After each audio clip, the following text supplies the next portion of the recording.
Halo, jumpa lagi bersama saya Sevi Belang di Ruby Rumah Bincang. Seperti biasa di Rumah Bincang, kami selalu menghadirkan tamu-tamu istimewa yang bakalan berbincang-bincang dengan kita di rumah yang biasa dipakai buat bincang-bincang, ya, bukan buat gosip.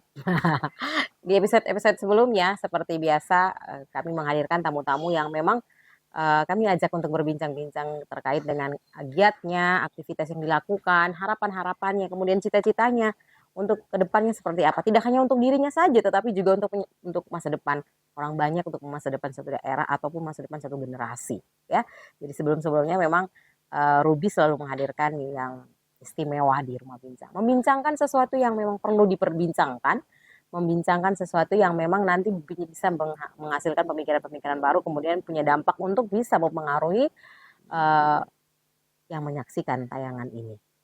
Oke, sudah hadir bersama saya di Ruby kali ini seorang pria Tambun. Siap kami biasa memanggilnya dengan Badak Flow Team, khusus Badak Flow Team. Tapi saya menambahkan tagline Badak Flow Team, aku padamu. Siap. Ada seorang tokoh atau sosok yang menganggap bahwa beliau ini memang Badak Flow Team. Disuruh apa saja, punya peran apa saja dalam satu karakter, dalam satu peran dalam sebuah cerita atau teater. Apapun akan dia perankan, apapun akan dia mainkan. Inilah dia, sang Badak Flow Team. Aku padamu, Zaini Boli. Siap. Istimewa. Apa kabar Bang Zain? Alhamdulillah baik. Sehat ya? Alhamdulillah sehat. Oke. Sudah sampai di mana kita? Sudah sampai di mana kita? Bang Zain ini seorang guru. Bung Zaini Boli ini adalah seorang guru seni budaya pada SMK Suradewa, di sekolah SMK Suradewa. Udah berapa lama kerja di SMK dari Suradewa? 2017, jadi kurang lebih sudah 6 tahun lebih lah. Sudah 6 tahun. Oke. Pendiri bengkel seni milenial ya, di BSM. Okay. Menjadi guru seni budaya di sekolah SMK, menurut Bang saya ini ceritanya dari awal tuh bagaimana? Maksudnya apakah ada tantangan, apakah ada kendala ketika menjadi guru pada sekolah kejuruan? Mungkin bisa diceritain awal saya masuk di sana tuh, mulai juga masuk lewat teater. Jadi saya basicnya juga baru di teater, di bidang-bidang seni musik lainnya belum terlalu, jadi itu juga jadi kendala dari sayanya untuk juga bisa terus belajar, mau terus belajar. Karena kita berhadapan juga dengan anak-anak SMK yang pasti punya ekspektasi dan punya mimpi yang lebih, khususnya di minat bakatnya di seni. Jadi itu jadi tantangan saya juga perlu untuk terus mengupgrade pengetahuan untuk bisa istilahnya mewadahi keinginan-keinginan mereka, walaupun sampai hari ini juga belum 100% bisa diakomodir keinginan mereka, tapi upayanya terus gitu. Maksudnya salah satu upayanya ya saya bikin bengkel seni milenial itu. Itu semacam eskul ya? Ya, itu eskul. Oke. Tapi sebelum menjadi guru, saya melihat bahwa Bung Zain ini aktif sekali, atau sebelum-sebelum itu memang sudah tekun dalam dunia peran ya, terutama di teater ya. Sebelum saya kembali ke Flores Timur, saya juga sudah lumayan aktif lah ya, maksudnya bergabung dengan salah satu komunitas di Bekasi namanya Sastra Kalimalang. Nah, di sana saya banyak belajar sama orang-orang hebat yang ada di sana, seperti guru saya almarhum Bang Ane Matahari, terus ada Bang Dedi dan kalau kita biasa bilangnya abang-abangannya di sana, ya, abang-abangan kesenian yang di sana. Dan di sana memang ruang berkeseniannya kondusif lah istilahnya bisa dibilang, karena cukup istimewa gitu. Kita dekat dengan Jakarta, jadi kita juga bisa beraktivitas di Jakarta, kita juga bisa melihat potensi-potensi kesenian yang ada di sana. Tapi juga menempat dirinya tetap di Bekasi dengan iklimnya yang memang berkesenian gitu. Itu yang sedikit agak susah saya temukan di sini, minta maaf. Berarti pada dasarnya memang sudah menemukan itu di luar, kemudian kembali ke Larantuka, kembali ke Flow Team, mulai lagi dari nol berarti ya? Ya, bisa dibilang mulai dari nol. Dari nol lagi dengan diri sendiri, dengan lingkungan, dengan aktivitas yang ada di daerah ini. Iya. Nah, itu bagaimana memelihara Dulu kita awal-awal ketika pulang kuliah juga stres juga ketika kita aktif Lihat itu ya. dalam dunia organisasi dengan kegiatan-kegiatan, terus kembali ternyata kita tidak punya apa-apa di sini, tidak mau kemana, kita mau kemana gitu Betul. kan. Ada kegelisahan yang dialami Iya. ketika kita Eh, itu bagaimana merawat itu supaya tetap. Kalau saya kebetulan memang ada filosofi dari guru saya yang menarik. Mhm, Di sana ada mungkin kelihatan receh, tapi buat saya sebuah filosofi yang menguatkan saya gitu. mhm, Untuk berkesenian tuh just do it, don't thinking gitu. Maksudnya oke, nggak usah banyak mikir, kerjain aja. Makanya di sini di tengah iklim yang terbatas ya, maksudnya oke. khususnya di seni pertunjukan, Mhm, khususnya di teater, kita harus berjuang berpayah-payah gitu. mhm, Eh, ya dengan dukungan yang minimal gitu. Tapi mhm, saya beruntung ada teman-teman baik di lingkungan kesenian di sini. mhm, Ya salah satunya mungkin di tempat ini itu Bang Paul, Kak Selvi dan mhm, teman-teman yang lain. Di sana cukup membantu kami khususnya di awal-awal oke, sampai sekarang. mhm, Support dari teman-teman ini yang juga menguatkan saya untuk bisa merawat, istilahnya merawat mendidik anak-anak yang baru tumbuh ini. mhm, Mungkin untuk bidang-bidang kesenian lain seperti mungkin musik, mungkin tari dan lain sebagainya, mhm, itu peminatnya banyak dan ada yang jagain lah istilahnya. Tapi mhm, ya, untuk teater sendiri dia peminatnya di awal-awal pasti banyak mhm, biasanya, tapi di proses perjalanannya butuh orang-orang yang setia. ya, Iya oke. gitu. Benar ya, betul-betul orang setia kalau mau merawat Eh, sesuatu memang butuh yang setia begitu ya. eh, Bung Zain kalau ketika masuk ke dalam SMK Suradewa, mm, kemudian awal-awalnya memang ada tantangan ya untuk membuat kita membangun atmosfer lingkungan sekolah punya eskul yang bergerak di seni dan budaya. mm, Murid-murid rajin, saya lihat ini rajin yang tergabung dalam BSM itu sering-sering keluar gitu ya, diajak keluar sama mm. Bung Zain untuk tampil di sini dan sana sini itu. Bagaimana tuh sekolah melihatnya, kemudian orang tua dari murid-murid ini Eh, menanggapinya? Kalau sejauh ini sekolah tuh secara apa ya, secara moral sangat mendukung gitu. Mhm, Di oke, beberapa kesempatan juga support juga gitu. mhm, Itu yang juga lagi-lagi menguatkan saya, maksudnya sekolah mungkin lagi-lagi mungkin tidak tidak semua sekolah bisa mensupport hal-hal seperti itu, oke, hal-hal gila seperti itu. Kayak misalnya terakhir kami pergi ke Kupang bersama-sama untuk mhm, jadi salah satu seniman tamu di event pameran kota. oke, Itu saya buat untuk anak-anak untuk misalnya generasi muda di Flores Timur ini paling tidak punya pengalaman untuk bisa melihat dunia lain. Karena misalnya kadang-kadang kerap kali kalau misalnya di daerah kita ya di Flores Timur mhm, itu eh, ini sedikit otokritik. oke, Kata profisiatnya itu terlalu gampang gitu mhm, dilontarkan, maksudnya kata-kata pujian, tapi itu biasanya juga lontaran-lontaran pujian tidak dibarengin dengan dukungan-dukungan yang baik gitu. mhm, Eh, hampir hampir misalnya pertunjukan-pertunjukan khususnya seni teater ya, tidak mhm, mendapat cukup ruang kritik gitu. oke, Karena buat saya kalau misalnya sebuah pertunjukan tanpa tanpa ada pembahasan, tanpa ada mhm, mhm, kritikan, mungkin dia akan sangat berjalan di tempat. Lagi-lagi kalau misalnya bicara seni teater di Flores Timur, tapi mhm, saya melihat hampir sejauh ini perkembangannya terlalu lambat gitu. Walaupun ada oke, perkembangan dia terlalu lambat karena mungkin juga salah satunya anak-anak kita tidak punya cukup keberanian untuk menantang dirinya mhm, untuk mhm, misalnya betul, berkarya di luar gitu atau oke, misalnya bikin karya di sini terus bawa keluar terus disajin keluar mhm, itu mereka belum belum punya cukup misalnya padahal mereka punya potensi. Selain itu mereka juga belum cukup berani untuk bisa membuka jalan untuk berjejaring dengan mhm, teman-teman mhm, di mhm, Indonesia gitu oke, untuk juga menyerap banyak hal. Nah itu hal-hal itu lagi-lagi mereka tidak cukup punya keberanian. mhm, Maksudnya makanya di BSM sendiri saya mendorong anak-anak saya mhm, dengan segala keterbatasan saya di BSM, oke, saya terus mendorong bahwa anak-anak harus mencoba hal-hal baru di luar, mhm, harus berani menantang dirinya. mhm, Entah itu misalnya keseniannya atau misalnya kayak kita pentas atau misalnya seperti misalnya anggota BSM kemarin yang ke Malang, Mhm. itu untuk juga mereka bertemu orang-orang baru lagi. Mhm. Dengan bertemu orang-orang baru lagi, Terus belajar. wawasannya, pengetahuannya akan juga bertambah. Mhm. Karena kita juga sadar bahwa mungkin kita juga punya keterbatasan untuk itu gitu. Ini Bang Zain, saya lihat Bang Zain juga aktif di Nara Teater ya, Bang Zain Mm-mm. ya.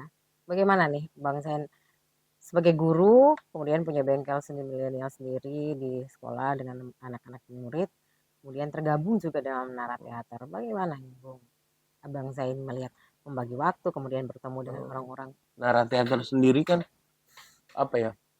Buat saya sih tidak terlalu menyita waktu karena Mhm. misalnya untuk beberapa hal produktivitasnya memang kejaran di Nara sendiri kejaran ke kualitas bukan Oke, produktivitas. produktivitas. Jadi tidak terlalu berpengaruh. Sementara kalau di BSM kadang-kala saya masih mengejar kuantitas. Mhm. Itu juga mengimbangi untuk biar ada produksi kesenian di Flores Timur khususnya di teater yang lebih banyak gitu. Di Misalnya kalangan pelajar ya. ya di kalangan pelajar Mhm. ketika minimnya festival pelajar untuk ya minimnya festival pelajar Ya, untuk anak-anak untuk pelajar khususnya mengembangkan minat ya. bakatnya. Mhm. Karena dulu waktu saya sebelum pulang konon di sini sudah ada tuh dirawat tuh Mhm. festival teater pelajar tuh. Mhm. Tapi sayangnya tidak Dilanjuti, tidak diteruskan dilanjut. ya. Saya 2017 tuh sudah tidak ada. Mhm. Seingat saya 2017 sudah tidak ada, paling dibuat oleh komunitas-komunitas non pemerintah dari bakat-bakat anak-anak Flores Timur yang banyak ini. Mhm. Sayang sih kalau misalnya tidak ada ruang atau wadahnya, makanya saya di Mhm. ruang lingkup yang lebih kecil membangun itu. Alhamdulillah kan pelan-pelan menginspirasi kelompok-kelompok atau orang-orang untuk juga membangun kelompok serupa yang Mhm. kita Mhm. bangun gitu. Ya, menciptakan atmosfer Ya, baru ya, walaupun seperti itu. pendekatannya ya tidak tidak harus misalnya ada dukungan misalnya eh, jadi BSM sendiri punya kebiasaan dia menciptakan panggung. Mhm. Jadi Mhm. dia tidak harus selalu menunggu Panggung. misalnya undangan Mhm. pemerintah atau apa, Mhm. tapi menciptakan panggung sendiri. Jadi buat aja panggung sendiri, walaupun itu juga di misalnya di Larantuka khususnya itu Mhm. juga masih minim peminat, tapi itu tidak memupus semangat saya untuk terus berjuang karena Mhm. mungkin potensi yang besar ini juga misalnya kota yang makin maju hari ini juga harus ditopang dengan kesenian-kesenian yang lebih serius gitu ya. Mhm. Betul. Kesenian-kesenian yang juga bisa mengisi ruang-ruang lain misalnya daripada anak-anak misalnya cuma duduk nongkrong di jalan Mhm. Kalau ini era gadget atau sekarang. atau misalnya dia terpaku dengan gadgetnya aja, Mhm. nggak ada hal-hal yang bisa dibilang positif yang bisa berkontribusi untuk daerahnya. Mhm. Nah, pelan-pelan lewat kesenian ini minimal lewat kesenian khususnya di teater ini kan sekolah juga bisa bangga, orang tua Mhm. juga bisa bangga, Kepribadian anak juga kepribadian terbentuk anak juga terbentuk, ya. mereka juga belajar nilai-nilai seperti disiplin, Mhm. komitmen, kesetiaan, Kerja tim. kerja tim gitu. Itu juga sebenarnya sangat berguna ketika nanti mereka memasuki dunia kerja sih. Mhm. Jadi bukan bukan serta merta ketika mereka bergelut di kesenian itu tujuannya untuk jadi seniman tidak, tapi Mhm. bagaimana melatih mental mereka setelah Mhm. itu. Karena dunia di luar sekolah lebih keras gitu. Ya, ya mungkin kita berpikir bahwa dunia pendidikan hanya soal akademis saja yang Mm-mm. dituntut, padahal juga kreativitas, ya, Mm-mm. nalar berpikir, bagaimana menyelesaikan sebuah persoalan, kemudian bagaimana kerja tim. Bung Zain ketika punya aktivitas di BSM yang begitu padat, kemudian anak-anak adik-adik kita harus keluar dari sekolah untuk memenuhi undangan dengan panggung yang diciptakan Mm-mm. sendiri. Tanggapan dari orang tua murid-murid ini bagaimana melihat Eh, aktivitas mereka? ya ini juga beragam ya tanggapan dari Mhm. orang tua itu beragam. Biasanya kalau misalnya yang orang tua yang masih belum siap atau melihat memandang ini Mhm. sesuatu yang apakah gitu, Oke. mereka dukungannya mungkin tidak terlalu maksimal. Tapi Mhm. untuk orang tua yang sudah paham bahwa ini untuk mengembangkan minat bakat anak-anak dan misalnya pikirannya tidak selalu berorientasi pada nilai ekonomi saja, tapi Oke. bagaimana anak bisa berkembang, itu Mhm. mereka juga akan support gitu, maksudnya sangat mendukung Mhm. giat-giat ini karena giat-giat gate-gate BSM yang misalnya kita keluar itu juga bukan sekedar kita keluar-keluar aja, tapi itu juga didukung sama kepala sekolah khususnya gitu. Bahwa gerakan-gerakan BSM ini sangat didukung sama kepala sekolah kami. Jadi istilahnya bukan apa ya, bahasa agak sedikit kasarnya mungkin, bukan gerakan yang ilegal keseniannya, tapi memang membawa nama baik sekolah untuk keluar gitu. Itu yang boleh digarisbawahi. Jadi di sana anak-anak ya selain ngembangin diri, ya itu mereka bawa nama sekolah sebenarnya. Betul. Kalau kalau zaman sekarang anak-anak kalau hanya akademisnya, otaknya saja yang dipakai, tapi tidak diimbangi dengan aktivitas fisik, aktivitas yang lain, berkesenian itu juga menjaga keseimbangan, gitu ya Bung Sen ya. Betul. Tapi kalau ketika zaman sekarang kan orang kita khususnya di sini pasti masih bertanya, apa memang kita bisa hidup dengan berkesenian? Apakah kita bisa hidup tuh dengan menggeluti dunia ini, gitu ya? Ya mungkin berpikir orientasinya mendapatkan income ya, soal duit. Tapi kan di luar dari itu kan ada hal lebih tadi, soal pengembangan diri, menyelesaikan persoalan, kerja tim dan lain-lain. Apa nih Bang? Ini pertanyaan menarik, apakah berkesenian itu mampu menghidupi gitu ya? Kalau misalnya kita melihat lagi-lagi kita melihat kecil ruang lingkupnya di Flores Timur, itu masih menjadi jawaban yang sulit untuk kita bisa hidup dari kesenian. Misalnya kesenian yang lebih populer aja belum tentu nih, misalnya kayak minta maaf teman-teman penyanyi yang misalnya dengan jumlah penontonnya ratingnya tinggi, itu mereka juga tidak benar-benar hidup dari menyanyinya. Apalagi teater yang dia istilahnya tidak ada penontonnya, tidak ada gitu. Tapi jangan salah gitu, maksudnya sampai hari ini saya hidup dari kesenian.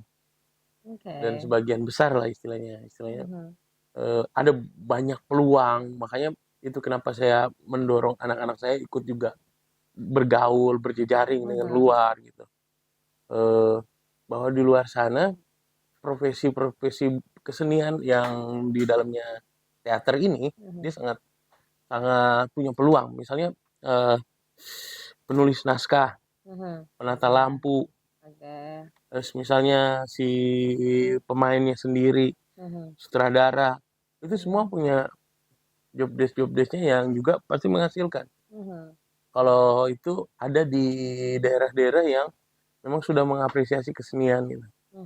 Misalnya kadang-kadang misalnya penata lampu di teater itu bayarannya bisa lebih tinggi daripada sekedar pemainnya.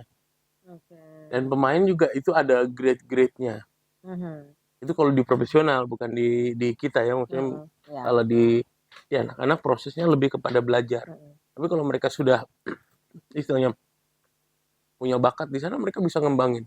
Di Indonesia ini buat saya sih ada daerah-daerah yang keseniannya cukup tumbuh dan banyak generasi muda sekarang yang apa ya namanya, memang hidup dari kesenian. Dan itu sangat bisa. Belum lagi misalnya satu yang kenapa lagi-lagi saya ulang-ulang terus, anak-anak saya dorong keluar karena peluang residensi juga banyak gitu. Tapi dari itu semua kita benar-benar harus menyiapkan diri. Nah, peluang-peluang ini saya sering dapat ya, misalnya dari pemerintah atau kabar-kabarnya yang paling banyak tuh dapat di media sosial gitu. Itu anak-anak kita tidak cukup berani untuk, atau anak-anak generasi muda kita, saya yang menggeluti teater, buat saya tidak cukup berani untuk ngambil peluang itu. Minimal mereka bertemu dulu, minimal mereka adu gagasan dulu, kira-kira ketika saya buat karya, saya mau bikin karya seperti apa gitu. Misalnya dari peluang kayak kemarin, di akhir tahun kemarin itu kami beberapa seniman teater di Flores Timur ini ada yang dapat peluang untuk ikut dalam lab teater Ciputat itu, dapur LTC lab teater Ciputat itu. Di sana kita dituntut untuk bisa membayangkan karya kita sebelum kita buat itu. Jadi kita beradu gagasan dengan teman-teman se-Indonesia. Dari 5 dari Flores Timur itu ada 3 yang lolos. Yang lolos tuh salah satunya saya, dan saya mentasnya itu di PPIA Magarapati itu waktu yang kemarin. Dan itu kalau kita bicara rezekinya sudah bisa dibilang itu ya, maksudnya sisa-sisanya itu bisa sampai ya 1 tahun gaji lah. Ya rezekinya dari Oke. sisaan-sisaannya Jadi itu sebenarnya 1 tahun gaji. membangun Heeh, relasi, mhm. membangun jaring itu memberi keuntungan karena peluang di luar sana untuk kita bisa terlibat Iya, dan itu tidak hanya soal terlibat dan kemudian menjalin hubungan dengan mhm. pihak-pihak yang sama alirannya di luar sana, tapi juga menghasilkan income ya, bisa mendatangkan. Iya Karena benar. kalau kita lihat sekarang juga masing-masing kementerian punya punya dana atau anggaran untuk mengapresiasi itu kegiatan-kegiatan Iya iya, komunitas, berkesenian, berkebudayaan ya begitu ya, Bung Zain ya. Cita-cita ya misalnya atau heeh. punya punya bayangan atau punya keinginan, bisakah itu Flores Timur atau daerah kita kemudian muncul kelompok-kelompok kesenian, kemudian kesenian ini bertumbuh dengan baik? Karena kadang ada orang tua yang menganggap bahwa ketika anak mengambil seni tari, buat apa kau ambil seni Mhm tari? Ketika mengambil lukis, untuk apa kau melukis? Ambil musik, vokal dan lain-lain. Itu pemikiran kita bahwa kau mau buat apa? Kau mau hidup apa? Itu mungkin mungkin mungkin mhm. ya kita menarik bahwa mungkin kesenian-kesenian ini kemudian tidak tumbuh karena sudah nanti kau dapat apa, sudah didoktrin bahwa Iya, kamu tidak akan dapat apa-apa dengan kesenian, cukup mhm. hobi saja begitu ya. Iya, Tapi jangan salah, sekarang hobi juga bisa menghasilkan begitu mhm. ya. Apakah bisa berangan-angan atau punya harapan bahwa oke, Floatim akan tumbuh dengan atmosfer keseniannya? Saya mencoba berpikir positif Mhm, bahwa hal itu sangat mungkin gitu. mhm, Karena sebenarnya salah satu potensi apa ya, bisa dibilang Floatim juga bisa tambah maju itu kalau misalnya keseniannya juga makin maju. mhm, mhm, Dan kalau keseniannya makin maju, apalagi dia makin profesional, dia orang juga lambat laun akan belajar bagaimana mhm, mengapresiasi senimannya. mhm. Itu yang agak sedikit PR-nya karena di Flores Timur ini kan semuanya seniman gitu. Oke. Jadi siapa yang mau bayar seniman, saya juga bisa Oke, gitu. Itu itu iya. itu itu PR-nya. Tapi lagi-lagi sebenarnya apa ya? Mungkin Flores Timur lebih cocoknya jadi tempat untuk pendidikannya. Mhm, mhm, Karena mhm, mungkin orang belum terlalu melihat itu sebagai potensi pasarnya ya, tapi mhm, dia lebih pada pendidikannya. Misalnya di daerah di Adonara itu mhm, beberapa anak-anak muda sekarang juga sudah banyak yang belajar di ini di kayak di NTB di Lombok mhm. untuk belajar berkesenian secara profesional. Jadi Oke. mereka ikut-ikut event apa segala macam, tapi Mhm, kalian mereka kuliahnya di kesenian gitu. mhm, Ada teman-teman dari Adonara itu mereka sudah belajar di sana dan mungkin mhm, ada beberapa lagi yang mungkin belajar di Jogja, di Solo. Jadi mhm, untuk pendidikan dasarnya di sini. mhm, Tapi untuk misalnya mengembangkan mungkin masih butuh waktu. Tapi mhm, sebenarnya kalau kita bicara kesenian sebenarnya ada beberapa hal kalau misalnya dicermati lebih dalam, misalnya kayak Nara Teater tuh mhm. banyak mengangkat isu-isu tentang lokal di Oke. sini, isu-isu tentang lokal di sini yang diangkat kemudian dia pentaskan. Jadi Mhm, sebenarnya itu jadi bahan yang bisa jadi untuk kita bawa atau kita presentasikan ke mhm, keluar gitu mhm, istilahnya. Dan itu juga jadi daya tarik tersendiri. Nah, mhm, lagi-lagi ini misalnya ketika kita tidak pernah kemana-mana, mhm.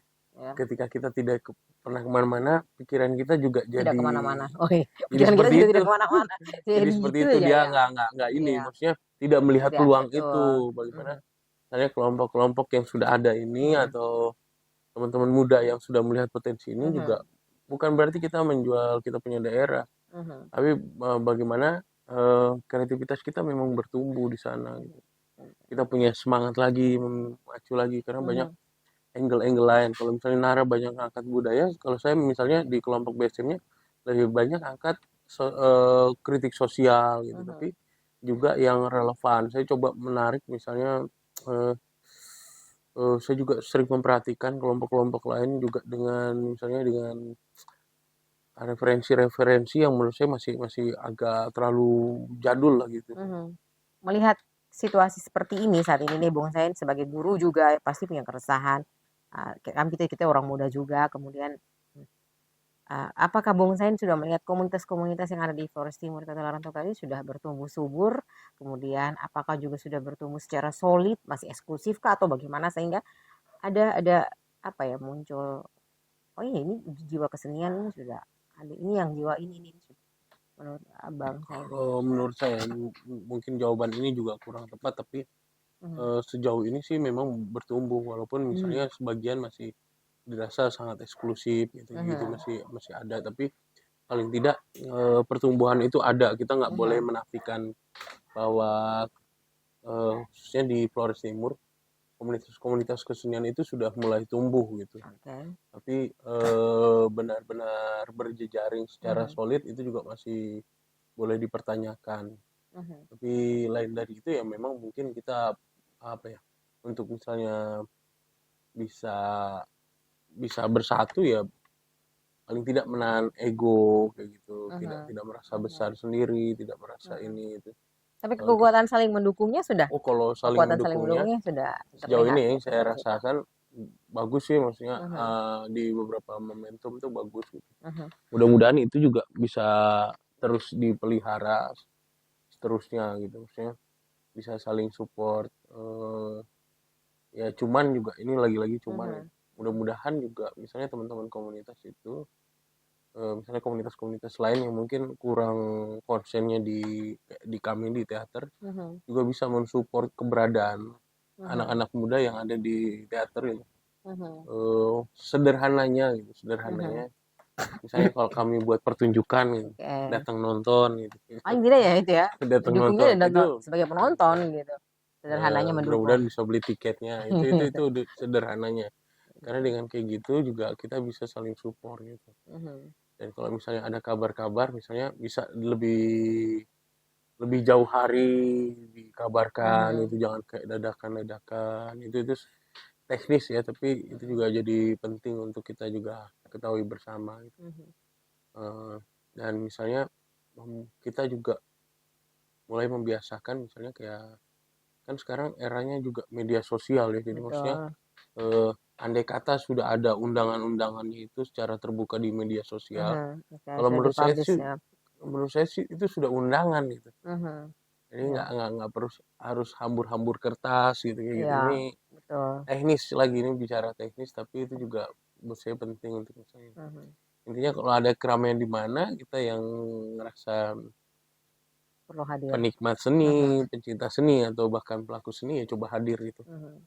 Nggak harus Iya. yang pakai diundang resmi Mhm. kayak gini itu gaya lama tuh, Iya. maksudnya kita udah sampai di Gen Z nih, jadi gen-gen yang udah lama nih, generasi boomer itu Oke.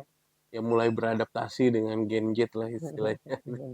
Oke, jadi sebenarnya kalau kalau yang kita amati ya, biasanya kalau undangan, kemudian tiket, mereka orang-orang atau kita biasanya beli sajalah.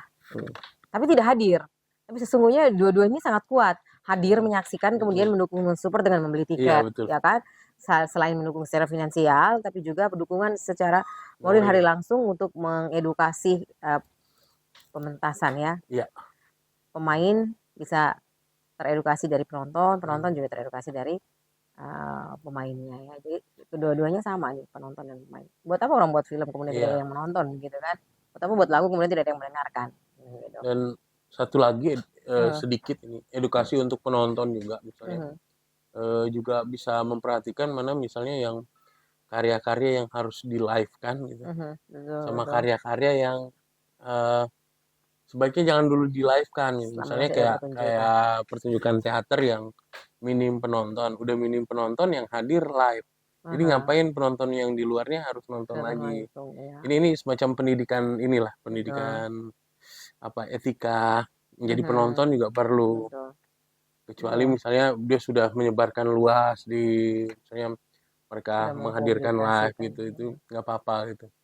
eh Masih menjaga originalitas sih gitu ya. Originalitasnya Biar kan. penonton menyaksikan secara Iya, langsung di atas panggung, secara kan live. Betul. dibutuhnya kan kehadiran penonton, karena Mhm. kehadiran penonton itu juga membantu mood pemain di Betul. atas panggung. Mhm. Sayang sekali sih kalau misalnya itu juga belum teredukasi kan. Betul. Kadang-kadang ya orang kadang bilang propesiat tapi nggak datang nonton kayak gitu kan. Profesiat Nah, hanya bilang profesiat tapi tidak tahu kalau orang sudah berproses, tidak tahu iya, untuk datang memprofesiatkannya dengan cara duduk dan iya menyaksikan ya. itu. Kadang-kadang ketika pertama-pertama awal-awal orang mementaskan teater, dulu dulu kita zaman-zaman kecil sekolah orang bilang itu drama ya, Mm-mm. gitu. Tapi begitu pentas ini dimainkan di ruang terbuka, ditampilkan di ruang terbuka, ada penonton yang tertawa, kemudian apa sih yang mereka lakukan dan lain betul. sebagainya. Karena memang belum teredukasi Hmm, sebagai penonton bahwa ini iya. pertunjukan. Kenapa tiba-tiba lampunya padam? Hmm, Kenapa memang harus begini dan lain sebagainya. Tapi memang harus selalu sering ada pertunjukan iya, supaya biar teredukasi teredukasi penontonnya. gitu. Selama pergerakan Bung Zain dengan teman-teman BSM, begitupun juga dengan teman-teman di Nara dan lain-lain, bagaimana dengan support pemerintah atau dukungan dari pemerintah, dukungan dari komunitas untuk aktivitas yang dilakukan oleh teman-teman Kalau BSM? dukungan pemerintah, kita nggak boleh bilang nggak ada sama sekali, ada, tapi Mhm, misalnya ya belum cukup maksimal, lagi-lagi belum mhm, cukup maksimal. mhm, Kalau misalnya kita bicara sungguh-sungguh gitu, mhm, khususnya di teater ya, mhm, eh, Flores Timur tuh masih jadi apa ya, masih jadi tempat untuk teater itu sesuatu yang potensial gitu untuk mhm, dibaca sama daerah-daerah lain gitu. Selain oke, misalnya mungkin Ruteng, terus mhm, daerah lain, tapi eh, Flores Timur tuh masih jadi potensial. Tapi mhm, sayangnya misalnya kadang-kadang kita kan masih ini kan pada tokoh gitu, belum pada diskusi-diskusi yang mhm, soal bagaimana karya diciptakan, bagaimana karya dibuat itu belum mhm, belum diskusinya belum ap sampai situ gitu. mhm, Jadi misalnya kayak tokoh tuh udah memproduksi, hampir kayak dewa gitu yang harus mhm, dipatuhi semuanya. Tapi mhm, sebenarnya ada hal-hal yang lebih apa ya, lebih bisa bertumbuh tuh ketika iklim diskusinya diciptakan. mhm, Bagaimana misalnya kita belum terbiasa misalnya habis pertunjukan tuh kita duduk mendiskusikan. mhm, Kalaupun ada diskusi, minta maaf, Flores Timur mungkin baru bahasanya sampai aktingnya bagus, aktingnya tidak mhm, bagus, tapi mhm, tidak mendalam sampai bagaimana mhm, proses karya ini dibuat, kenapa karya ini bicara seperti ini. mhm, Makanya lebih mendalam. kami cukup beruntung dan anak-anak juga cukup beruntung waktu kami tampil di Kupang. Mhm, Bagaimana orang yang tidak pernah melihat kami, mhm, melihat pertunjukan kami dan akhirnya bertanya banyak hal. Dan mhm, itu buat saya sih sangat bagus untuk mhm, pendidikan eh, apa wacana pengetahuannya anak-anak gitu. mhm, Bagaimana mereka akhirnya ditanya. Ya, misalnya karya yang kami bawa judulnya Bulan Terang Ikan Terbang. Bulan Terang Ikan Terbang itu diadaptasi dari karya karya berjudul Kapai-Kapai, karyanya Arifin C. Nur, sebuah karya naskah canon yang mhm, paling banyak dimainkan di Indonesia, mhm, bahkan berapa kali dimainkan di luar negeri, tapi tidak populer di Flores Timur. mhm, Bahkan di NTT orang tidak banyak tahu. mhm, Akhirnya kita membawa itu sekaligus kita mengenalkan daerah kita, misalnya Kampung Baru dan Posto. mhm, Bagaimana kehidupan di Kampung Baru dan Posto. mhm, Dua tempat di dalam kota Larantuka, tapi punya angka stunting yang tinggi. mhm, Jadi oke, karya tidak hanya bicara asal karya, tapi mhm, ada riset-riset yang mendalam. Jadi teater mhm, hari ini juga dia tidak sekedar hanya bagus-bagusan, tapi bagaimana dia juga punya apa dasarnya itu dari riset gitu. mhm, Jadi bukan cuma hasil hayalan senimannya mhm, lagi, tapi mhm, bagaimana hasil riset itu. Jadi bagaimana kehidupan para nelayan, bagaimana mhm. kehidupan itu dikaji lebih dalam lagi. Iya Jadi sih, sebenarnya banyak lah misalnya karena teater sendiri disebutnya sebagai mother of art ya, iya, ibunya iya kesenian. Jadi sih, ada sebenarnya bukan cuma mother of art tapi juga ilmu pengetahuan juga, ibunya mhm, ilmu pengetahuan juga karena banyak hal bisa dipelajarin dari sana. mhm. Apa harapan Bung Zain dengan situasi ini, situasi Hmm, yang sedang digeluti, yang dikerjakan, kemudian situasi yang ada, realita yang ada Oke, di kabupaten? saya punya mimpi besar. Mhm, Mungkin ini secara terbuka saya ngomong di podcastnya Kak Sefu. oke, Saya punya mimpi besar di kemudian hari. Mungkin tidak tidak mungkin sampai saya mati pun belum tentu terwujud, tapi saya punya mimpi besar dari potensi anak-anak kita yang punya minat bakat di kesenian. mhm, Saya punya mimpi besar, saya pengen punya sekolah kesenian sendiri gitu. oke, Karena beberapa hal mimpi-mimpi saya tentang kesenian, tentang aktivitas-aktivitas pengetahuan, literasi itu eh, acap kali misalnya saya merasa tidak selalu bisa terwadahi di mhm, sekolah mhm, gitu. ya, Tapi dari jejaring ini misalnya entah berapa tahun ke depan, mhm, walaupun saya seorang guru honor, tapi saya punya mimpi saya ingin punya sekolah sendiri. Dan ini bukan hal yang mustahil, mungkin kalau misalnya kita di tongkrongan yang lingkupnya gitu-gitu aja mungkin terlihat aneh dengan ya, mimpi ini, tapi jangan salah kalau nggak salah di Kupang itu ada seorang pemulung yang punya sekolah. Oke. Terus ada beberapa guru yang dia juga bisa punya mimpi-mimpi besar seperti itu. Mhm, Jadi saya pikir mimpi ini bukan hal yang mustahil karena kita punya potensi mhm, anak-anaknya yang punya minat di kesenian, mhm, tapi di apa ya, belum ada lah. Bahkan di Flores Timur belum ada yang benar-benar dia mengkhususkan di sekolah kesenian. Tapi mhm, sekolah kesenian yang dia punya mimpinya, eh, dia sekolahnya lebih ke umum gitu, sekolah alam yang lebih mhm, bebas gitu. Nah, mhm, kadang-kadang kreativitas tuh kadang-kadang nggak boleh dibatasin sama ruang yang sempit seperti kelas gitu. iya, Dan kalau boleh nanti kalau misalnya di sekolah itu dia bayarnya misalnya ya, misalnya pakai hasil bumi yang ada gitu, mhm, supaya meningkatin ini, atau bayarnya pakai sampah karena itu juga jadi masalah di sini mhm, di Flores Timur ini, makin kotanya makin maju sampahnya makin banyak dan itu belum mhm. belum Belum ada di solusinya. belum ada solusinya. Tapi kayak Mhm, misalnya sekolah bayar pakai hasil bumi, bahkan di Momeris sudah ada tuh sekolah, mhm. kalau nggak salah sekolah Muhammadiyah di sana itu sudah, kalau untuk anak-anaknya nggak bisa bayar kuliah mereka bisa serahin hasil bumi ini. Jadi Oke, itu mimpi yang buat saya bukan bukan bukan tidak bukan mungkin. tidak mungkin, Mhm, tapi butuh perjuangan keras gitu. mhm. Ya, disinilah rumah bincang ya, membincangkan Ya, mimpinya, membincangkan harapan-harapannya, angan-angannya.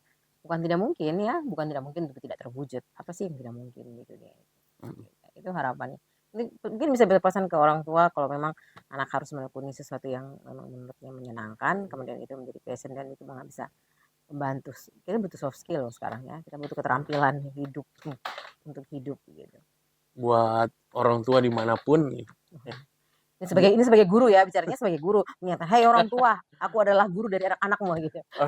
buat Oke. orang tua dimanapun jangan terlalu khawatir, anak-anak diberikan Tuhan dengan bakatnya. Mhm. Kalau misalnya dia mengejar passionnya, coba aja didukung. Eh, ya kalau tidak pernah merasakan gagal, mungkin nggak akan pernah tahu artinya sukses gitu. Oke. Jadi sebenarnya biarkan anak memilih sendiri jalannya, tinggal dituntun ya. Mm. Bukan anak mewujudkan mimpi orang tua yang tertunda. Iya, Cita-cita orang tua yang eh, tertunda. Oh gitu ya. Terima kasih Bung Said sudah hadir di Ruby di Rumah Bincang kita kali ini. Kami sudah mendengarkan harapannya bukan tidak mungkin. Benar ada beberapa saya pribadi pun juga punya keinginan atau dengan beberapa teman-teman punya keinginan bahwa Polres Timur harus punya sekolah kesenian, atau sekolah seni, apapun itu seni mau seni rupa mau seni tarik suara dan lain ya kami baru pada sebatas itu tapi Bung saya sudah berpikir sampai dengan cara pembayarnya. Oke, bayar dengan sampah dengan hasil bumi dan lain saya tahu bayar dengan cara menanam 10 pohon di area ini kamu bisa bersekolah gitu ya. Oke, terima kasih Bung Sen untuk siap. hadir tetap semangat. Salam buat teman-teman adik-adik di bengkel seni milenial tetap berkarya. Mudah-mudahan giat-giat seperti ini terus berlanjut kemudian menghasilkan lagi kelompok-kelompok lain yang juga tumbuh dan berkembang seperti biasa. Terima kasih. Salam Siap, siap. kesenian ya. Itu tadi perbincangan kita di Ruby Rumah Bincang bersama dengan Zaini Boli. Ya, Bung Zaini Boli ini aktor juga bermain di teater seni peran, kemudian uh, berani juga menyuarakan kritik-kritik sosial, menyampaikan keresah dan kegelisahannya dalam bentuk karya, kemudian menumbuhkan atmosfer kesenian di sekolah tempat ia mengajar, itu SMK Suradewa. Terima kasih untuk SMK Suradewa sudah punya guru yang satu ini, kemudian sekolahnya, kepala sekolahnya juga memberikan dukungan penuh untuk Bung Zaini berkreasi. Kalau kita tidak mengenal Bung Zaini, ya juga dia tidak akan hadir dong di Robi di rumah bincang kita hari ini. Terima kasih untuk yang sudah menyaksikan. Mudah-mudahan Anda juga punya mimpi yang tinggi dan jangan takut untuk mewujudkan mimpi Anda. Kalau ingin mewujudkan mimpi Anda, bangun dari tidur supaya mimpimu bisa terwujud. Jangan sampai orang lain mempekerjakanmu untuk mewujudkan mimpi mereka. Ya, jadi mari kita sama-sama membangun komunitas yang kuat, solid, bekerja bersama-sama mewujudkan mimpi kita. Kemudian jangan mengeksklusifkan diri ya. Kalau bisa bangun jejaring yang luas untuk saling berkembang di luar sana ya. Tidak ada kata yang tidak mungkin. Oh, tidak ada yang tidak mungkin ya. Oke. Tidak ada yang mustahil bagi Tuhan. Semuanya pasti akan mungkin terjadi. Saya Sevi Belang, terima kasih sudah menyaksikan Ruby Rumah Bincang kali ini. Dan salam sehat, salam tangguh, salam bahagia. Pelihara dan rawatlah apa yang menjadi mimpi. Dadah.